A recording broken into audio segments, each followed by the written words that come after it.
Hi, my name is Yolanda de Prado. I run a beauty group on Facebook where we discuss Saint Beauty's cream-based makeup and some beauty tips and tutorials in general, mostly focusing on how to highlight and contour in an easy 5-minute way. But today I'm going to show you how to do a smoky eye. I'm going to show you how to do the smoky eye using just two colors. Right now I'm using a tan and a darker brown. However, you can make the same look and smoky eye effect using any color you want. So let's get started. I'm going to choose a brush that fits the need. Right now I'm going to focus on spreading the color evenly on my eyelid as well as doing detailed focus work on the outer corners. So I want a brush that is a little bit fluffy and great for blending, and a detailed end where I can do detailed work. First, we're going to prime our eyelids. There's really no necessity in getting an eyelid primer. It's just an extra layer on top of your already thin skin on your eyelashes, and there's actually a risk that they're going to crease later on in the day. I just like using the highlight colors from my Saint Beauty cream-based makeup. I'm going to choose the lighter color and make my eyelid as white as possible. Now this is a technique that doesn't matter what your skin tone is. If you want the color of the eyeshadow to pop, prep the surface by making it as pale as possible so that the color of the eyeshadow can truly shine. Because I'm using a cream, the main ingredient here is beeswax. I'm just gonna set it with a translucent setting powder to really cement the base color on there. This powder is by NYX, which is a Dutch company. And this brush is by Saint Beauty, and it's called the powder brush. Now, contrary to popular belief, you should not dust on powder with a fluffy brush. You should press it into your makeup to really set it. Always close your loose powders up because there's a chance you're gonna knock it off the table and it ends up everywhere. Next, we are just using two colors today. The Saint Beauty eyeshadows are great. They pop into a magnetic tin and you can pretty much customize your eyeshadows however you want, which means you can pick whatever colors you want to build your custom palette.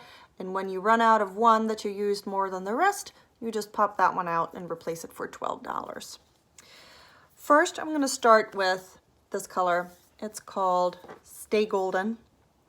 Actually, all the proceeds from this neutral color go to support foster care. It is in a cause very near and dear to the heart of our company's founder. You basically windshield wash it all over. Now, if you're using a darker brown as your base color, stay away from the inner corner of your eye. You want to leave the inside of your eye as bright and light as possible and all the dark angles on the outside. I'm going to bring this color all the way up to my eyebrow as this is going to be my base. This is a matte shade and has absolutely no shimmer. Next, I'm going to take a darker brown. If I want a smokier effect, I go with something darker. If I want a little more daytime smoky, I would go with a lighter brown. This one is called Trust, which I also enjoy. It's an ashy brown, and I use it to fill in my brows. Little bit goes a long way, especially with our eyeshadows, so less is more. This one is darker, which means I don't want it in my crease. There's a risk with very, very dark colors in the crease if you use a very, very light base that it gives you a raccoon eye, which is not what we're going for. But we want to frame the corner of the eye.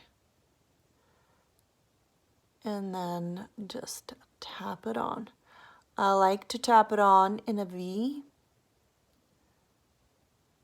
And with color as pigmented as this and with powders, less is more. So I like to start with hopefully a little bit less, and then we build that intensity. If you like an eyeliner look, you can bring it more into the lash line. I have a little bit of mascara right now, so it's a little hard to brush in to my lashes. And just dip the tip of the brush in and bring it to lower lash line as well. Never bring a dark color all the way under. You would meet the darker color with something lighter going on the inner half of the eye. You can intensify the brown into an eyeliner or a wingtip if you want, or just keep building. Try to keep it on the moving lid, a little bit in the crease. Flip my brush over and blend.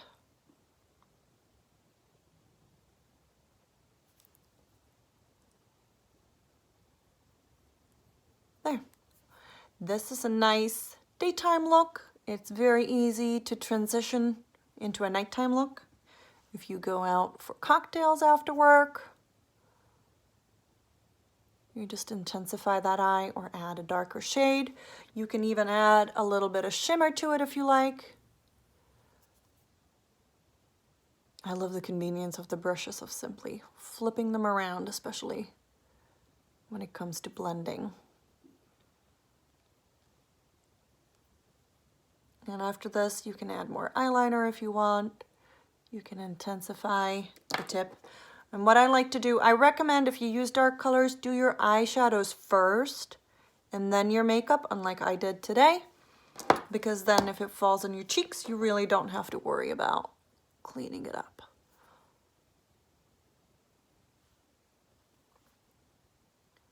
And alternatively, if you want to add a little bit of shimmer to bring some light to your eye, you can choose a neutral shimmer or something as golden as this and just tap it on the center of your eye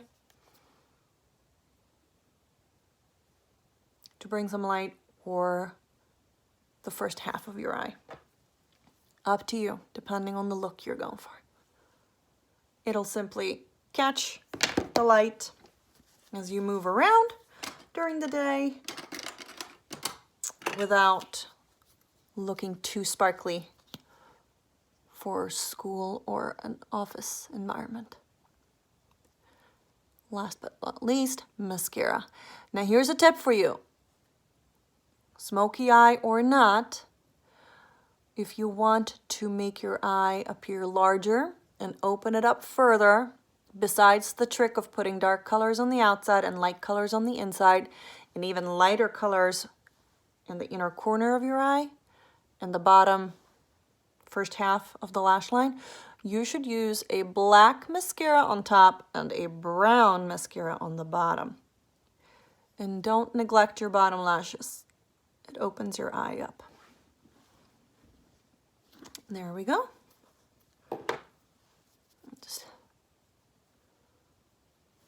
And that's a very simple smoky eye.